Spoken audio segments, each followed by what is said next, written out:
Social മീഡിയയിലൂടെ വന്നിട്ട് പറയുന്നു, നിങ്ങളുടെ പ്രവാചകൻ മുഹമ്മദ് മുസ്തഫ സല്ലല്ലാഹു അലൈഹി വസല്ലം, അവരത് സല്ലല്ലാഹു അലൈഹി വസല്ലം എന്ന് പറയില്ല. നിങ്ങൾക്ക് ഇങ്ങനെയൊക്കെ സ്ത്രീകളെ കുറിച്ച് പറയാൻ എന്ത് അധികാരമാണുള്ളത്? നിങ്ങളുടെ പ്രവാചകനായ മുഹമ്മദ് സല്ലല്ലാഹു അലൈഹി വസല്ലമ അവർ പ്രയോഗിച്ച വാക്ക് കാമഭ്രാന്തൻ എന്നാണ്. നഊദു ബില്ലാഹ്. അല്ലാഹു ആ വാക്ക് ജനങ്ങളുടെ മുമ്പിൽ ഒന്നുകൂടി കേൾപ്പിക്കുന്നതിൽ അബദ്ധമുണ്ടെങ്കിൽ അല്ലാഹു പുറത്തു നൽകുമാറാകട്ടെ. അങ്ങനെയുള്ള ഒരാളുടെ മതത്തിൻ്റെ ആളുകളാണോ ഞങ്ങളുടെ നാട്ടിലെ സ്ത്രീകളെ നന്നാക്കാനും അവരോട് സദാചാര മര്യാദകൾ പഠിപ്പിക്കാനും അവരുടെ വേഷവിധാനങ്ങളെ ചർച്ച ചെയ്യാനും നിങ്ങൾക്ക് എന്ത് അധികാരമാണുള്ളത് എന്ന് ചോദിച്ചുകൊണ്ട് ചില ആളുകൾ രംഗത്തു വരുന്നു. അള്ളാഹുവിന്റെ പ്രവാചകനായ മുഹമ്മദ് മുസ്തഫ സല്ലല്ലാഹു അലൈഹി വസല്ലമ ലോകത്തോട്, സമൂഹത്തോട്, അയൽവാസികളോട്, നാടിനോട് എന്ത് ക്രൂരതയാണ് ചെയ്തത്?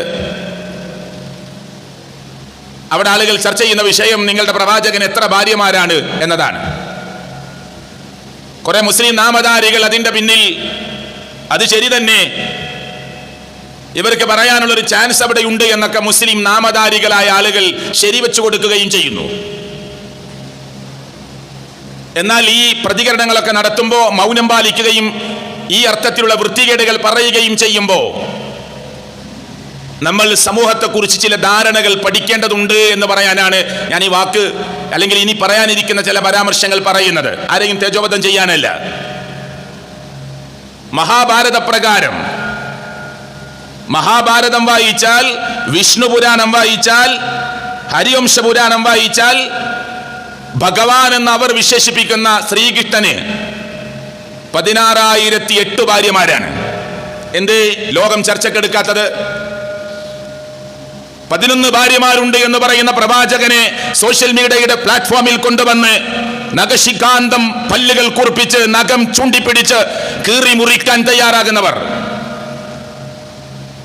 ഈ മഹാനായി അറിയപ്പെടുന്ന, അങ്ങനെ പരിചയപ്പെടുത്തുന്ന ശ്രീകൃഷ്ണനെ കുറിച്ച് പരാമർശിക്കണമെന്നല്ല ഞാൻ പറയുന്നത്. എന്റെ ആളുകൾ അത് ചർച്ചക്കെടുക്കാത്തത്? ഞാൻ പറഞ്ഞല്ലോ, വിഷ്ണു പുരാണം പ്രകാരമാണ്, മഹാഭാരത പ്രകാരമാണ്. മുസ്ലിങ്ങൾ ഏതെങ്കിലും എഴുതിയുണ്ടാക്കിയ, ഏതെങ്കിലും മതവിശ്വാസികൾ എഴുതിയ പുസ്തക പ്രകാരമല്ല. ശ്രീകൃഷ്ണന് 16,008 ഭാര്യമാർ. എന്നിട്ട് ലോകം അതിന്റെ പിറകെ പോകുന്നുണ്ടോ? ലോകം അതിന്റെ പിറകെ പോവാറുണ്ടോ? അതിനുവേണ്ടി സമയം കളയാറുണ്ടോ? ഒരു രാജാവ് കീഴ്പ്പെടുത്തി വെച്ച രാജകുമാരികളായ 16,000 പേരെ അദ്ദേഹത്തിന്റെ തടവെങ്കിലേക്കാവുകയും പിന്നീട് അദ്ദേഹം അവരെ എല്ലാവരെയും വിവാഹം ചെയ്യുകയും എല്ലാവർക്കു വേണ്ടിയും പ്രത്യേക കൊട്ടാരങ്ങൾ പണിയുകയും ചെയ്യുന്നത് ഈ പറഞ്ഞ പുരാണങ്ങളിലും പുസ്തകങ്ങളിലും ഗ്രന്ഥങ്ങളിലും കാണാൻ സാധിക്കും. ഞാൻ സാന്ദർഭികമായി പറഞ്ഞതാണ്. ബൈബിളിന്റെ താളുകളിലേക്ക് പോയി നോക്കൂ നിങ്ങൾ. ഇന്ന് വായിക്കാൻ കിട്ടുന്ന ബൈബിളിന്റെ താളുകളിലേക്ക് പോയാൽ പഴയ നിയമപ്രകാരം അധിക പ്രവാചകന്മാരും ഒന്നിൽ കൂടുതൽ ഭാര്യമാർ കൂടെ ഉണ്ടാവുകയും വിവാഹം കഴിക്കുകയും ചെയ്തവരാണ് എന്ന് പരിചയപ്പെടുത്തുന്നു ആര്? ബൈബിൾ. രണ്ടാമതൊരു വിവാഹം ചെയ്യുന്നത് ഇസ്ലാമിനെ അവഹേളിക്കാനും ഇസ്ലാം ചെയ്യുന്ന ഭീകരമായ ഒരു തെറ്റായി പരിഗണിച്ചുകൊണ്ട് സംസാരിക്കുന്ന ക്രൈസ്തവ ലോകത്തുള്ളവർ ബൈബിളിന്റെ താളുകളിലൂടെ കടന്നുപോയി തന്റെ വീട്ടിൽ സൂക്ഷിച്ചു വെച്ച ബൈബിളിന്റെ പേജുകൾ വായിക്കാനെങ്കിലും തയ്യാറാവാറുണ്ടോ എന്ന് സമൂഹത്തോട് ചോദിക്കേണ്ട ഘട്ടമാണിപ്പോ. ബൈബിൾ പ്രകാരം അബ്രഹാം പ്രവാചകൻ എന്ന് പരിചയപ്പെടുത്തുന്ന ഇബ്രാഹിം നബി അലൈഹി സ്വലാത്തു വസ്സലാം, നമുക്കൊക്കെ അറിയാം, ഹാജറയും അതുപോലെ തന്നെ സാറയും ഇബ്രാഹിം നബി അലൈഹി സ്വലാത്തു വസ്സലാമിന്റെ ഭാര്യമാരായി ഇസ്ലാമിന്റെ അധ്യാപനങ്ങൾ ലോകത്തെ പഠിപ്പിക്കുന്നുണ്ട്. എന്നാൽ ബൈബിൾ പരിചയപ്പെടുത്തുന്നത് സാറ, ഹാങ്കാർ എന്ന് പറഞ്ഞാൽ ഹാജറയും സാറയും അബ്രഹാം പ്രവാചകന്റെ ഭാര്യമാരാണ്.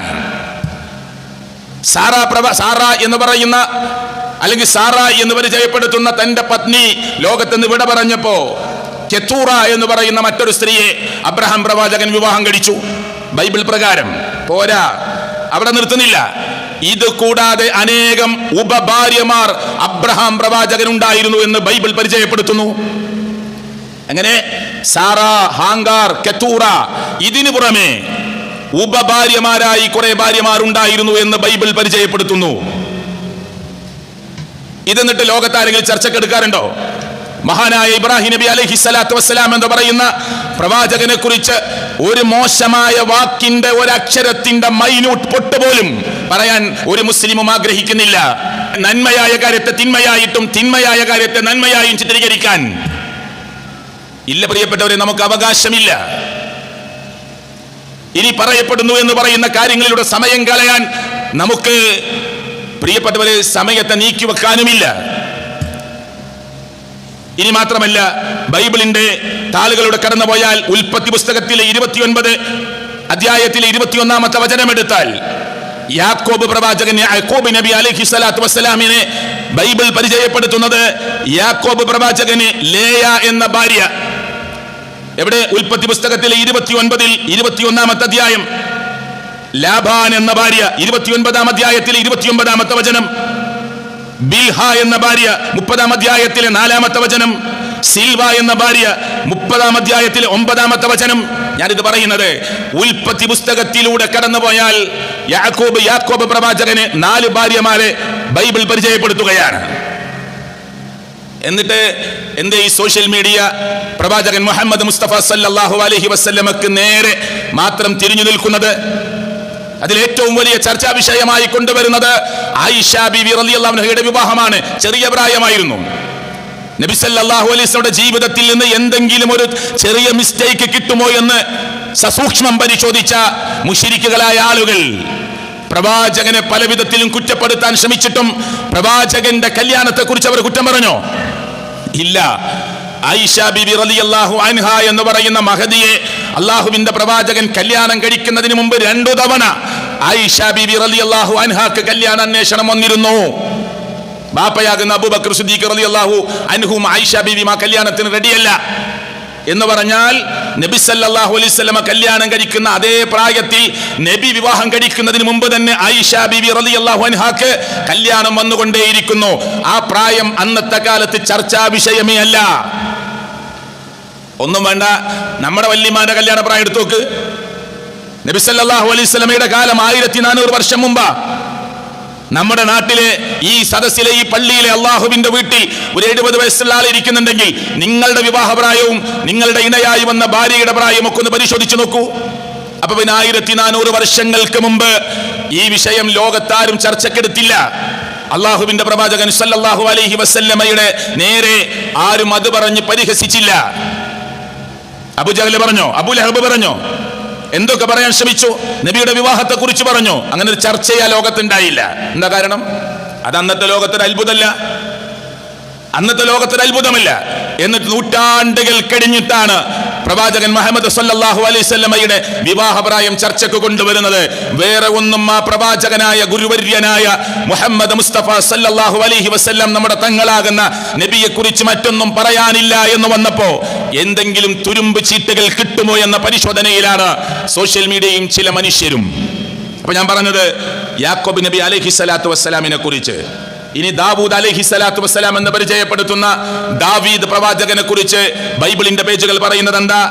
മീക്കൽ എന്ന് പറയുന്ന ഭാര്യ, അഭിനോവം എന്ന് പറയുന്ന ഭാര്യ, അബിഗായാൽ എന്ന് പറയുന്ന ഭാര്യ, മാക്ക എന്ന് പറയുന്ന ഭാര്യ, ഹംഗ്ലീത്തി എന്ന് പറയുന്ന ഭാര്യ, അബിത്താൽ എന്ന് പറയുന്ന ഭാര്യ, എൻഗ്ലോയ് എന്ന് പറയുന്ന ഭാര്യ. ഇതൊക്കെ ഏത് പ്രവാചകന്റെ ഭാര്യമാരാണ്? ബൈബിൾ അനുസരിച്ച് ദാവൂദ് അലൈഹിസ്സലാത്തു വസ്സലാമിന്റെ ഭാര്യ. 1, 2, 3, 4, 5, 6 അങ്ങനെ എണ്ണം പോവുക. ധാരാളം ഭാര്യമാരായിരുന്നു ആർക്ക്? ദാവീദ് പ്രവാചകന് ബൈബിൾ അനുസരിച്ച്. അറിയോ? അപ്പൊ പരിശോധിക്കാനായിട്ട് പറയുന്നത് ദാവൂദ് അലൈഹിസ്സലാത്തു വസ്സലാമിന്റെ മോനാര? സോളമൻ എന്നാണ് ബൈബിൾ പരിചയപ്പെടുത്തുന്നത്. സുലൈമാൻ നബി അലൈഹിസ്സലാത്തു വസ്സലാം ബൈബിൾ പ്രകാരം പുത്രനായ സോളമൻ എത്ര ഭാര്യ എന്നറിയോ? 700 ഭാര്യമാരാണ്. എങ്ങനെ? ബൈബിൾ പ്രകാരം സോളമൻ എന്ന് പറയുന്ന ദാവൂദ് പ്രവാചകന്റെ മകനാകുന്ന സുലൈമാൻ നബി അലൈഹിസ്സലാത്തു വസ്സലാമിന്, സോളമൻ എന്ന് പറയുന്ന രാജാവിന് 700 ഭാര്യമാരും 300 ഉപഭാര്യമാരും. 700 ഭാര്യമാരും 300 ഉപഭാര്യമാരും ഉണ്ടായിരുന്നു. ആരെങ്കിലും അങ്ങാടിയിൽ ചർച്ച കേട്ടോ ഇതിനെക്കുറിച്ച്? കേട്ടോ? ഏതെങ്കിലും സോഷ്യൽ മീഡിയയിൽ ഏതെങ്കിലും മുസ്ലിങ്ങൾ ഇതെടുത്തിട്ട് വാർത്തയാക്കിയോ? ഇത് ചർച്ചക്ക് കൊണ്ടുവന്നോ? നിങ്ങളെ ബൈബിൾ പ്രകാരം ഇങ്ങനെയുണ്ടല്ലോ എന്ന് പറഞ്ഞ് അതിന് പ്ലാറ്റ്ഫോമിൽ സമയം ചെലവഴിച്ചോ? ഞാനിത് എന്തിനാണ് പറഞ്ഞത് പ്രിയപ്പെട്ടവരെ? ഇപ്പൊ ഇവിടെ നടക്കുന്ന വിവാദം എന്താ? സിനിമാ രംഗത്തും സീരിയൽ രംഗത്തും അല്ലാത്ത രംഗത്തുമൊക്കെ സ്ത്രീകൾ ചില പീഡനങ്ങൾ അനുഭവിക്കുന്നു. പുറത്തു പറയാൻ മടിക്കുന്ന പല രംഗങ്ങളും ഉള്ളിലൂടെ ഇരുട്ടിന്റെ മറവിലൂടെ കടന്നു പോകുന്നു. അല്ലേ? ഇത് മുസ്ലിങ്ങൾ മാത്രം എതിർക്കേണ്ട ഒന്നാണോ? ഇത് മുസ്ലിങ്ങൾ മാത്രം എതിർക്കേണ്ട ഒന്നാണോ? നമ്മുടെ നാട്ടിലെ ഒരു സിനിമാ സംവിധായകൻ പറഞ്ഞെന്താണെന്നറിയോ? കേരളക്കരയിലെ മലയാളിയായ ഒരു സിനിമാ സംവിധായകൻ പറഞ്ഞത്, എന്റെ ഒരു സിനിമ പുറത്തിറങ്ങി, ആ സിനിമ കണ്ടിട്ട് 10 വിവാഹമോചനം നടന്നാൽ 10 ത്വലാക്ക്. എന്റെ സിനിമ കണ്ടിട്ട് ഒരു ടാക്കീസിൽ കുറെ ആളുകൾ വന്നു, 100 കണക്കിന് മനുഷ്യർ വന്നു. എന്നിട്ട് ആ സിനിമ കണ്ടു പോകുമ്പോ 10 കുടുംബങ്ങൾ തമ്മിൽ തെറ്റിപ്പിരിഞ്ഞ് 10 ത്വലാക്ക്, 10 വിവാഹമോചനം നടന്നാൽ എന്റെ സിനിമ വിജയിച്ചു, ഞാൻ ഹാപ്പിയാണ് എന്നാണ് മലയാളിയായ ഒരു സംവിധായകൻ പറയുന്നത്. അത് വീഡിയോ കിട്ടും, വെറുതെ പറയില്ല. ഇതിനെ എതിർക്കാൻ ഇവിടുത്തെ ക്രൈസ്തവർക്ക് കുടുംബമായി ജീവിക്കാൻ ആഗ്രഹമില്ലേ? ഇവിടുത്തെ ഹൈന്ദവർക്ക് കുടുംബമായി ജീവിക്കാൻ ആഗ്രഹമില്ലേ? ഇവിടുത്തെ മുസ്ലിങ്ങൾക്ക് കുടുംബമായി ജീവിക്കാൻ ആഗ്രഹമില്ലേ? ഇതിനെ എതിർക്കാൻ ഒറ്റപ്പെട്ട ആളുകൾ മാത്രമായി പോകുന്നത് എന്തുകൊണ്ടാണ്? എന്റെ സിനിമ കണ്ടിട്ട്, ഒരു സിനിമ കണ്ടിട്ട് 10 ആളുകളെങ്കിലും, 10 കുടുംബമെങ്കിലും ഭാര്യയും ഭർത്താവും വേർപിരിഞ്ഞ് വിവാഹമോചനം നടന്നാൽ എന്റെ സിനിമ വിജയിച്ചു, ഞാൻ ഹാപ്പിയാണ് എന്ന് സംവിധായകൻ പറയുന്നു. പേര് പറയാൻ ഞാൻ ആഗ്രഹിക്കുന്നില്ല. എന്നിട്ട് സോഷ്യൽ മീഡിയ അതൊന്നും കേട്ടിട്ടേയില്ല, അതൊന്നും അറിഞ്ഞിട്ടേയില്ല. ഈ രൂപത്തിലാണ് പ്രിയപ്പെട്ടവരെ പലരും മുന്നോട്ട് പോയിക്കൊണ്ടിരിക്കുന്നത്.